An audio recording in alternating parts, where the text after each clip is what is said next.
Bon, bonjour à tous. D'abord, merci à l'Observatoire, merci à Charlotte en particulier et à tout l'Observatoire pour l'invitation. Je suis très heureux d'être ici, très heureux de découvrir la Nouvelle-Calédonie. Je vais donc me présenter rapidement la structure que je représente. Je suis Sylvain Dejean, je suis le coordinateur du GIS Marsouin. Donc le GIS Marsouin, c'est un groupement d'intérêt scientifique. Et Marsouin, c'est pour le Môle armoricain de recherche sur la société de l'information et les usages de l'Internet. Donc le dispositif Marsouin, ce sont d'abord des chercheurs en sciences sociales qui s'intéressent aux usages des technologies numériques. Donc il y a des sociologues, des économistes, des juristes, des psychologues. Toutes les sciences sociales sont représentées et s'intéressent aux usages du numérique. Il y a également au sein de ce GIS, c'est ce qui fait la particularité du dispositif, un observatoire, comme celui qui organise aujourd'hui cette journée. Un observatoire qui donc fait des enquêtes récurrentes auprès de la région. Cette structure est financée par la région Bretagne et les acteurs sont mis en réseau pour animer à la fois l'aspect recherche, l'aspect territorial et l'aspect observatoire. Donc on met tout ça en résonance et ce réseau s'appelle Marsouin et j'ai la chance de coordonner ce réseau. Donc je vais vous parler des nouveaux modèles de société permis par Internet. Alors d'abord, quand on regarde finalement ce qu'Internet a changé, d'un point de vue technique, on n'est pas trop gêné. Hein. La différence entre le Minitel et le smartphone, elle est relativement criante. Donc d'un point de vue technique, on voit bien ce que ça a changé. D'un point de vue plus usage, plus interaction sociale, c'est parfois un petit peu plus subtil. Donc j'ai essayé de dégager trois aspects importants qui me semblent sous-tendre vraiment les interactions sociales sur Internet. Le premier aspect, c'est la coopération. Alors la coopération, c'est pas juste un comportement. Sur Internet, ça devient une véritable norme. Mais j'insiste sur l'aspect normatif. C'est-à-dire que c'est vraiment un comportement qui est intégré, qui est partagé par tous. Et si vous déviez de ce comportement, vous pouvez facilement être mis au banc de certains réseaux sociaux. Si par exemple sur Facebook, vous commentez jamais les posts de vos amis, vous cliquez jamais sur j'aime, personne ne le fera sur vos propres posts. Sur Twitter, si vous retweetez jamais les gens, si vous ne suivez pas les gens qui vous suivent, vous allez voir que pas grand monde va suivre votre actualité. Sur un forum, si vous n'êtes pas poli, si vous n'êtes pas gentil, personne ne va interagir avec vous. Donc la coopération devient vraiment une norme. Pourquoi est-ce qu'elle s'est imposée comme norme? Parce que la coopération est au fondement même de l'Internet. Les premiers utilisateurs de l'Internet étaient des universitaires. Les protocoles, le fameux protocole TCP/IP qui sous-tend tout Internet, a été fondé de manière très coopérative, très participative par des ingénieurs. Donc au cœur même de l'Internet, il y a la coopération. Et ça se perpétue au fil des évolutions techniques, au fil des évolutions d'usage.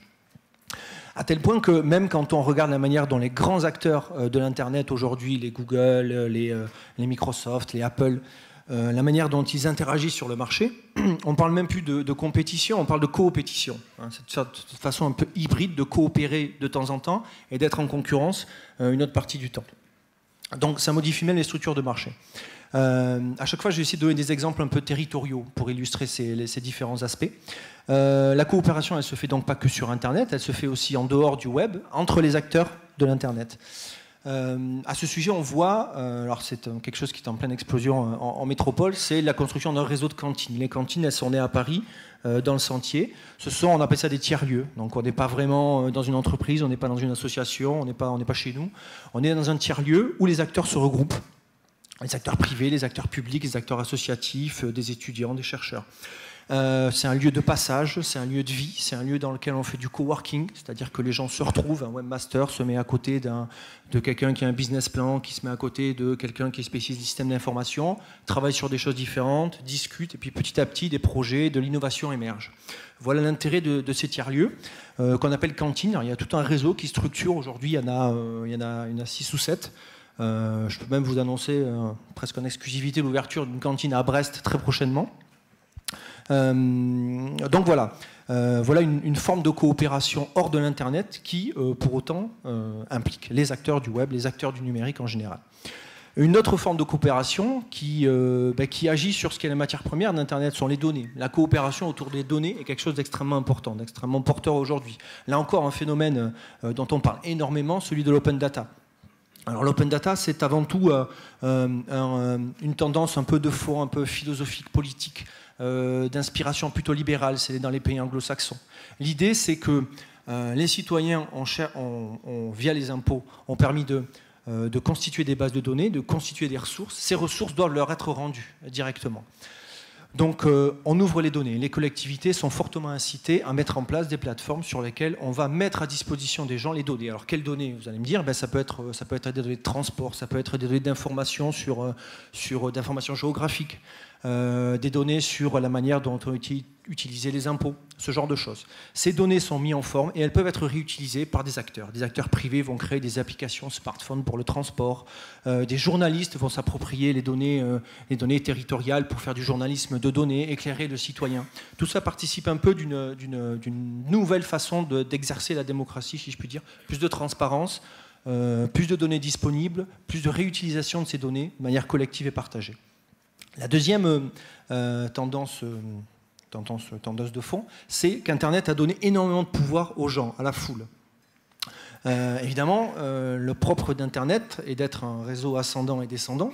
Donc le consommateur, ou plutôt l'utilisateur, n'est plus simplement consommateur d'un message médiatique, il est évidemment émetteur. Donc on ne reçoit pas seulement, on émet de l'information.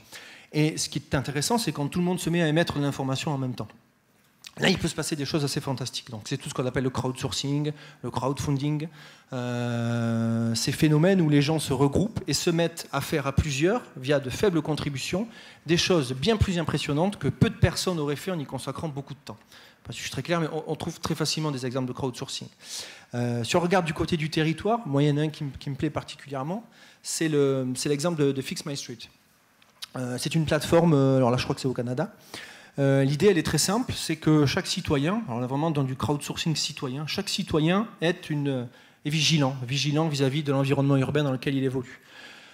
Si je constate le matin en me levant qu'il y a un nid de poule dans la chaussée, qu'il y a un arbre qui dépasse de la rue, s'il y a, je sais pas quoi, un trottoir cassé, peu importe, je signale le problème, je suis géolocalisé, tout ça remonte et est affiché sur une carte qui recense finalement tous les petits problèmes urbains qu'on rencontre. Donc vous voyez que, alors après la collectivité exploite ça comme elle veut, mais en tout cas c'est une zone de surveillance absolument incroyable. Vous imaginez ce qu'il aurait fallu en termes de services publics mettre en place pour avoir cette information d'un point de vue global. Il aurait fallu des agents à chaque coin de rue. Non, là chacun peut contribuer, participer à ce pot commun informationnel qui permet évidemment de résoudre plus facilement les problèmes, qui permet d'avoir une vision globale de l'évolution de la cité quelque part. En tout cas du point de vue des infrastructures. Donc voilà comment ce pouvoir peut se manifester. La troisième tendance, le troisième aspect, alors c'est pas propre au numérique, c'est ce fameux mouvement qu'on appelle do it yourself, fais-le toi-même. Je dis que c'est pas propre au numérique parce que c'est une vraie tendance culturelle. Aujourd'hui, les gens bricolent beaucoup plus qu'avant. On a même des outils qui nous permettent de faire notre propre pain. Quand on se bat dans un supermarché, on voit aujourd'hui, on peut faire nos propres sodas. Donc cette idée que je fais les choses moi-même, c'est une vraie tendance de fond culturelle. C'est vraiment l'idée de ne plus être un consommateur passif. On veut être un consommateur actif. Certains voient même dans ce mouvement-là quelque chose qui signerait un peu la fin du capitalisme consumériste. Bon, enfin, on ne va pas rentrer dans ces détails-là, mais c'est l'idée qu'il y a derrière ça. Et appliqué au numérique, ça peut faire des choses absolument fantastiques. Alors, vous avez sûrement tous entendu parler des Fab Labs, Fabrication Laboratory. C'est né au MIT en 2004, dans le Center for Bit and Atom. Alors, qu'est-ce que c'est qu'un Fab Lab? On en voit quelques-uns actuellement en métropole. En général, ça se met pas loin des cantines. On voit que ces réseaux se structurent un peu de la même manière. C'est un petit peu comme si le menuisier ou le charpentier rencontrait l'ingénieur informatique. C'est un peu ça l'idée. On crée un lieu qui est une espèce de petit laboratoire où on va trouver des imprimantes 3D, où on va trouver des fraiseuses numériques, on va trouver des découpeuses numériques. Tout ça est mis en réseau. Et les gens viennent, des lieux de passage, viennent pour bricoler, viennent pour recycler, viennent pour designer, pour prototyper. C'est un petit peu comme si on délocalisait l'usine, où on prenait les machines complexes, on les mettait dans un lieu où elles deviennent accessibles à tous. Alors pour tous les étudiants en design, les étudiants en ergonomie, ce genre de choses, c'est un moyen de voir très rapidement, de manière tangible, de représenter ce qu'on a pensé. Donc voilà, l'idée c'est encore une fois, sous-jacent à ce laboratoire-là, c'est l'idée ensuite de partager. Je partage les plans, je vais sur Internet, ça me permet par exemple, moi je vais rentrer sur Brest, je peux en espace d'une après-midi, avec la découpeuse laser, fabriquer une chaise dont le plan aura été fabriqué par un étudiant en design de Nouméa. Voilà typiquement ce que ça me permet de faire en une après-midi.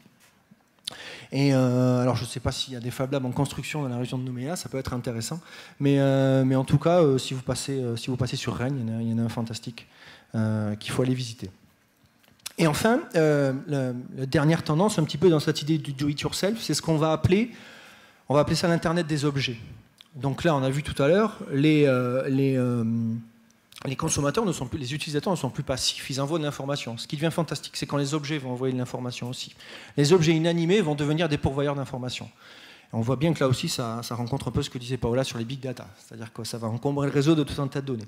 Mais qu'est-ce que ça veut dire? Ça veut dire que les objets ne sont plus passifs. Donc là, vous avez un exemple qui moi, m'amuse beaucoup, c'est un exemple assez emblématique, c'est la plante qui tweet. On aurait pu installer ça ici d'ailleurs. Donc c'est pas compliqué, vous mettez un Arduino. Un Arduino, c'est un petit composé électronique avec une câble réseau. Sur cet Arduino, il y a un capteur. Un capteur, alors ça peut être un capteur de luminosité, ça peut être un capteur de présence, ça peut être un capteur en l'occurrence d'humidité. Des trucs tout simples, sont des composés électroniques assez basiques. Vous réglez ça avec une petite interface code qui est extrêmement simple, c'est presque aussi simple que du Visual Basic. Vous lui dites si le niveau d'humidité descend en dessous de temps, pam, tu envoies un tweet sur le réseau en disant j'ai soif. Et donc on voit la plante, là, quand le niveau d'humidité tombe, donc elle est sèche, donc elle a soif, elle nous dit vite je meurs de soif, pensez à m'arroser s'il vous plaît. Vous êtes informé, la personne la plus proche peut mettre un petit coup d'eau et tout va mieux. Voilà, donc derrière ça, il y a vraiment cette idée que les objets communiquent entre eux. De manière autonome, alors évidemment c'est programmé dès le début, mais il faut imaginer dans le quotidien tout ce que ça peut changer. On a encore du mal à voir en termes d'interaction sociale peut-être ce que ça peut apporter, mais à partir du moment où votre frigo va commencer à faire les courses tout seul, où votre voiture va réserver, va appeler le garagiste parce que c'est bientôt la révision des 80 000, il faut quand même imaginer que tout ça va très très fortement modifier notre quotidien et donc les interactions sociales qui sous-tendent notre quotidien. Voilà, je pense que j'ai respecté le timing.